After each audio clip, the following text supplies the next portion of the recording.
오늘 우리가 읽은 본문 말씀을 중심으로 탑을 쌓는 사람들이란 제목을 함께 은혜를 나눠보려고 합니다. 제가 어렸을 적에는 우리나라에서 가장 높은 건물은 63빌딩이었습니다. 63빌딩을 제가 원래 지방에 살았거든요. 포항에서 어린 시절을 보냈는데 이모가 이제 분당에 살아서 이모 집을 오면 이제 한 번씩 63빌딩을 지나가면서 본 적이 있는데, 와, 세상에 저런 높은 건물도 있구나라는 생각을 했던 것이 엊그제 같습니다. 그런데 지금은 우리나라에서 가장 높은 빌딩이 63빌딩이 아니죠.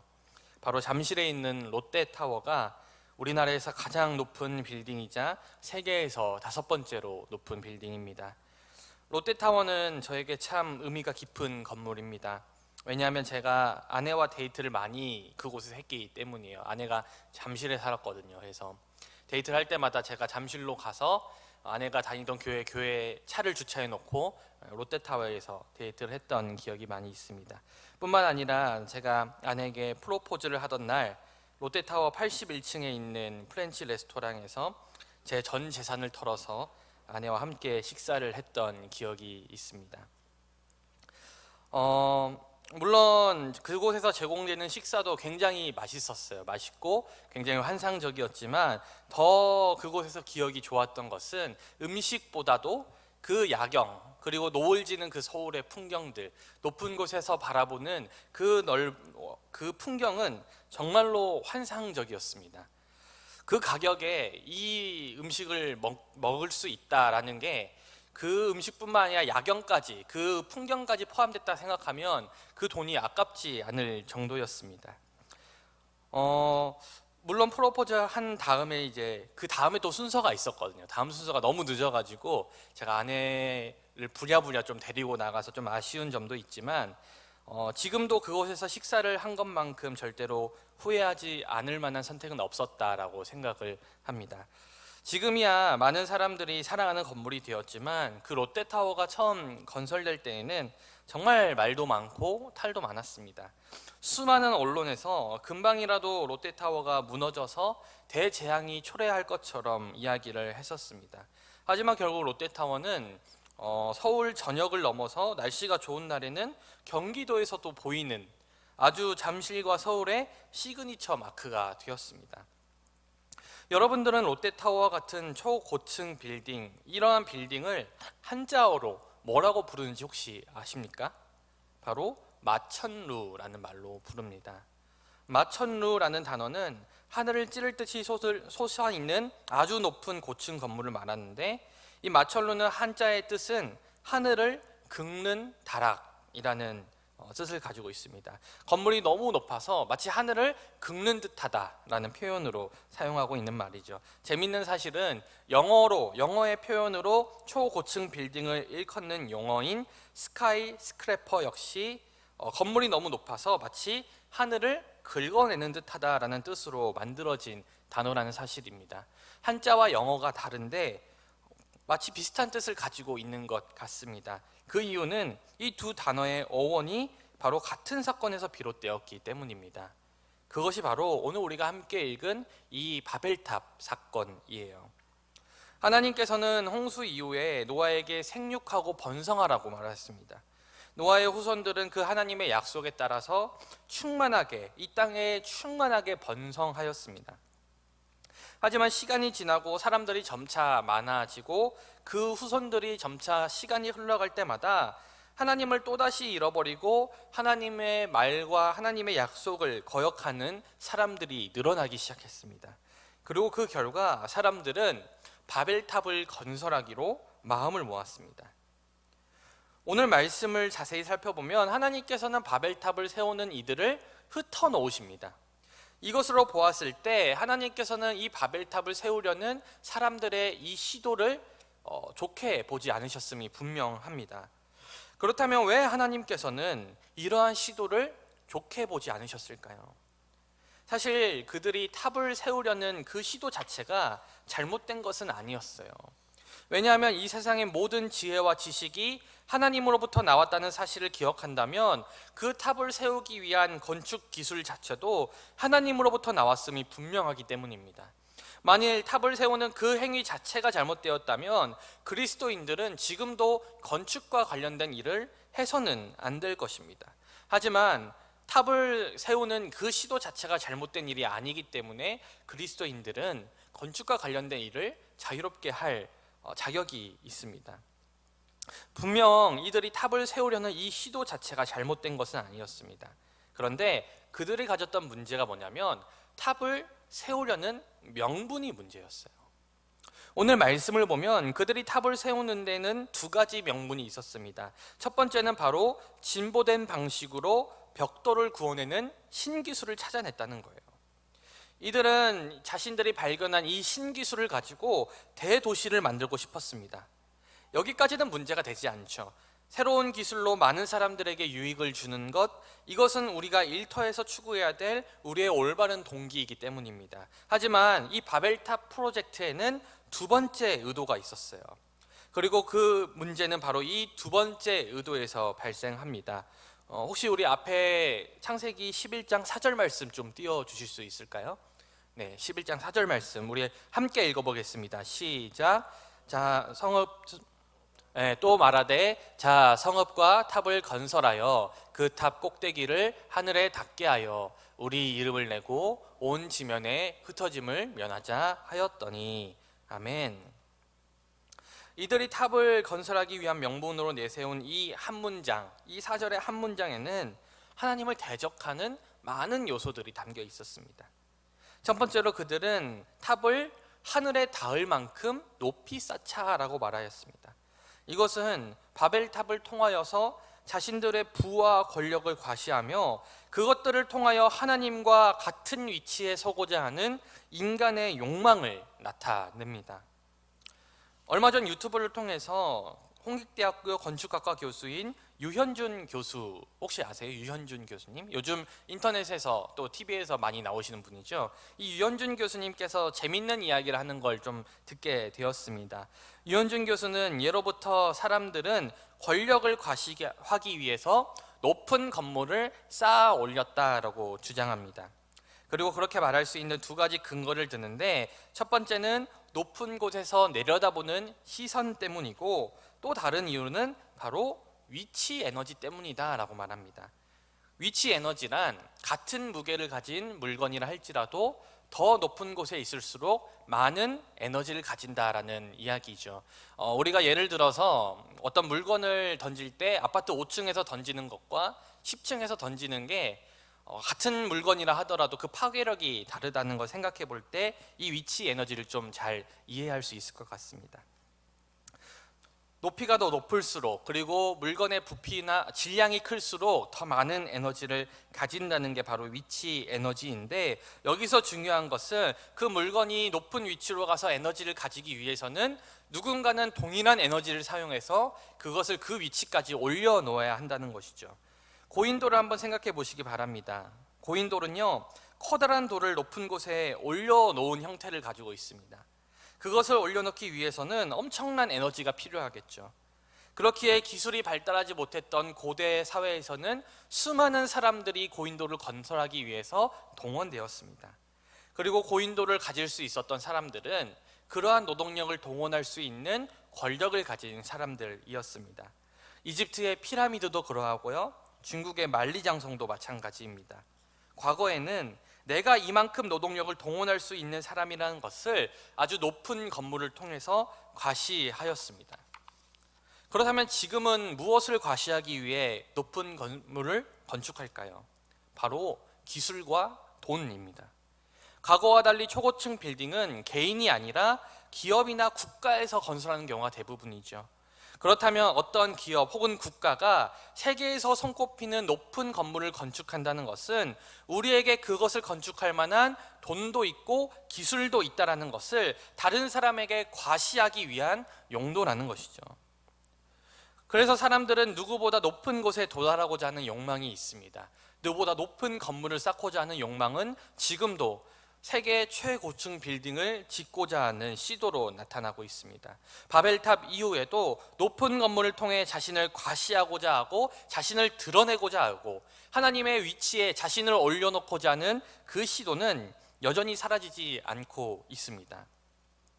두 번째로 그들은 바벨탑을 통해서 이름을 남기고자 했습니다. 우리에게 이름은요, 사실 호칭 이상의 큰 의미를 가지고 있는 경우가 잘 없습니다. 하지만 그 당시에는 달랐어요. 성경의 인물들에게 이름이란 자신의 정체성을 상징했습니다. 그래서 하나님께서도 그 인물이 하나님 안에서 정체성이 변화될 때 새로운 이름을 지어주시는 걸 보게 됩니다. 아브라함이 아브라함이 되었고, 그리고 야곱은 이스라엘이라는 이름을 얻었습니다.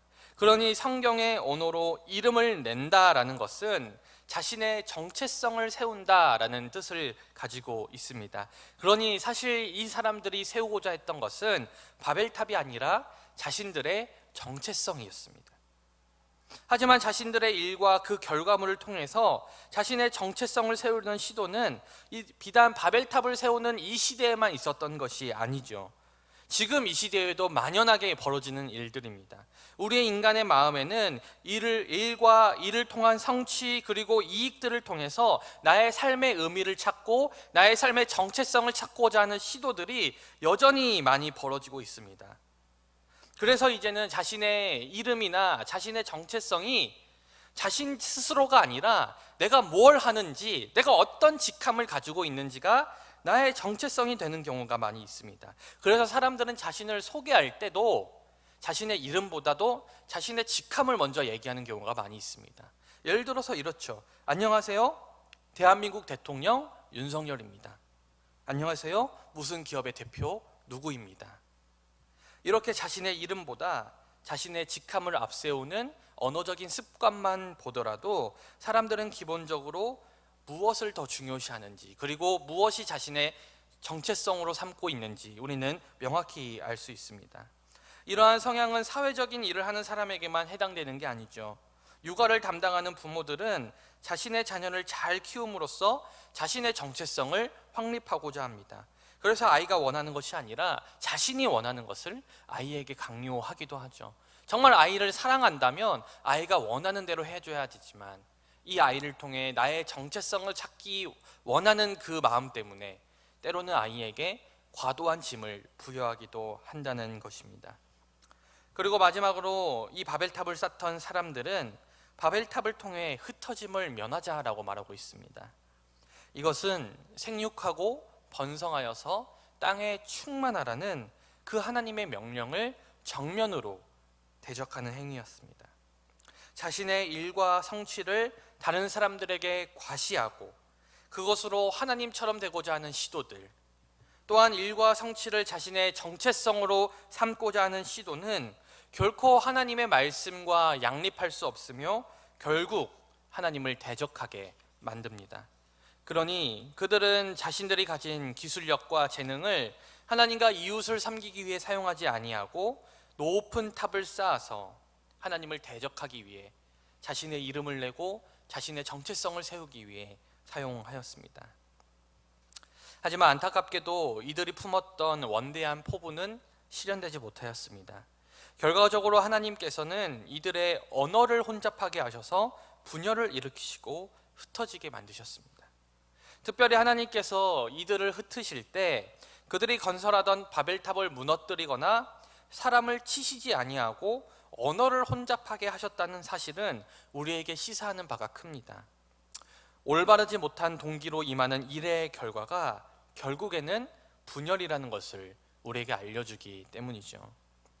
사랑하는 여러분, 세상의 많은 사람들은 오늘 바벨탑을 세운 사람들처럼 자신의 일을 통하여서 하나님과 같은 권력을 추구하고 자신의 정체성을 찾아 나서며 하나님의 말씀에 대적합니다.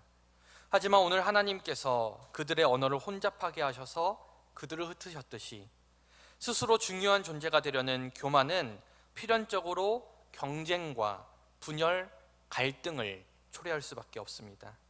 자신을 드러내는 데 집중하는 삶이 동료 인간들 사이에서 일치와 사랑을 빚어내기란 불가능에 가깝기 때문이죠. 그래서 세상 속에서 우리가 만나는 많은 사람들은 자신의 필요에 따라서 서로 연합하는 것처럼 보이고 서로 화합하는 것처럼 보이지만 자신에게 도움이 되지 않거나 이익에 반하게 된다면 언제든지 서로를 배척하고 서로 대적할 준비가 되어 있습니다. 그러니 우리가 세상 속에서 많은 관계들 가운데 상처를 받는 것은 어찌 보면 당연한 일이죠. 사랑하는 여러분, 바벨탑은 우리의 일과 성취가 창조주 안에 토대를 두지 않는 한 어떠한 인간의 집단적인 노력도 결국에는 제대로 작동하지 않는다는 사실을 우리에게 보여주는 아주 대표적인 사례입니다. 앞서 살펴보았듯이 바벨탑 이후에 또 다른 바벨탑을 쌓는 시도들은 지금도 계속되고 있지만 하나님께서는 분명히 바벨탑 사건을 통하여서 이렇게 일해서는 안 된다, 이러한 동기로 우리가 일해서는 안 된다는 것을 우리에게 말씀해 주고 계십니다. 사람들은 자신의 욕망에 따라 살아갑니다. 자신의 일을 통한 성취를 자신의 욕망을 실현하고 자신의 가치관을 찾아가는 과정으로 인식해요. 그래서 그 욕망에 따라 살아가다 보면 다양한 갈등과 불화가 가정, 학교, 일터에서 넘쳐나게 됩니다. 내 걸 찾아야 되기 때문에, 내 것을 추구해야 되기 때문에 다른 사람을 돌아볼 겨를이 없는 거죠. 내 성취를 통해서 내 정체성을 찾는 것이 우선이기 때문에 다른 사람은 안중에도 없는 것입니다.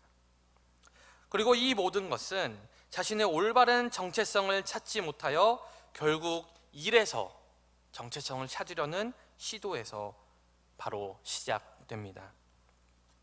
사랑하는 여러분, 우리는 우리의 정체성을 올바로 세워야 합니다. 우리의 정체성은 오직 하나님 안에서만 찾을 수 있습니다. 왜냐하면 우리는 은혜로 구원을 받았기 때문이에요. 우리는 흔히 이야기합니다. 우리 은혜로 구원받았어.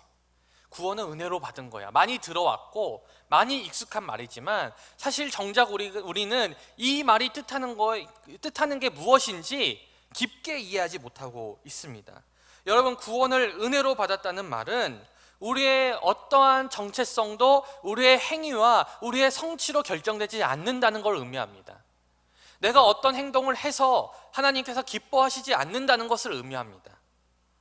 세상 사람들은요, 조건을 따집니다.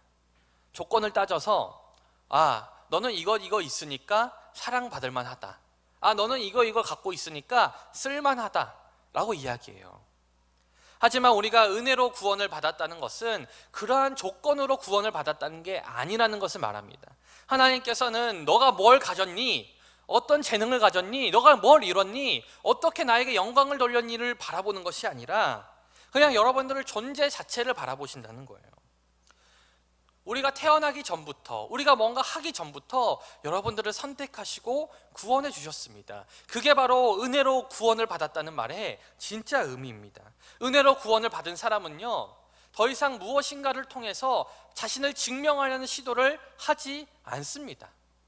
은혜로 정말 구원받았다는 걸 믿는 사람은요, 자신의 행위를 통해서 자신의 믿음을 확증하려는 시도를 하지 않습니다.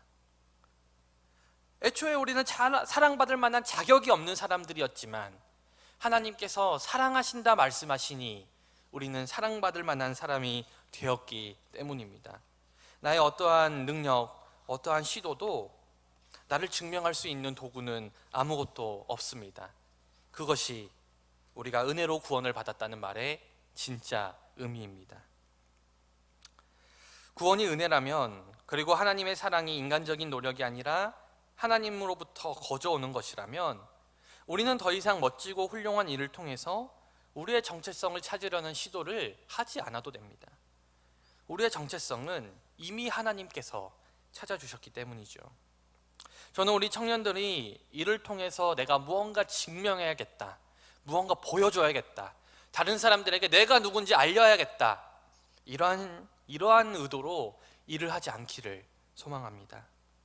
일은요, 하나님께서 우리에게 허락하신 하나님과 이웃을 섬기기 위한 도구입니다.